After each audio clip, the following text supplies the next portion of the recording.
Hi friends, welcome to Hema creations. ఈ రోజున recipe మైదా పిండి రొట్టె. దీనికి కావాల్సిన పదార్థాలు మైదా పిండి, ఉల్లిపాయలు, పచ్చిమిర్చి, ఉల్లిపాయ ముక్కలు సన్నగా కట్ చేసుకోవాలి. అలాగే పచ్చిమిర్చిని కూడా సన్నగా కట్ చేసుకోవాలి. వీటన్నిటిని మైదా పిండిలో పచ్చిమిర్చి, ఉల్లిపాయలు, తగినంత జీలకర్ర,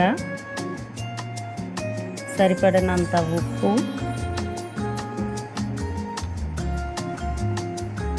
కారం అన్నీ ఇలా వేసుకుని పిండిని ఇలా కలుపుకోవాలి. కలుపుకున్న తర్వాత తగినంత వాటర్ పోసుకుంటూ ఇలా ముద్దయ్యే విధంగా కలుపుకోవాలి. ఈ పిండిని ఒక ప్యాన్లో ఆయిల్ వేసుకుని ఇలా ముద్దలాగా నొక్కుని దీన్ని రెండు వైపులా కాల్చుకుంటే ఎంతో రుచికరమైన నూరూరించే మైదా పిండి రొట్టె రెడీ.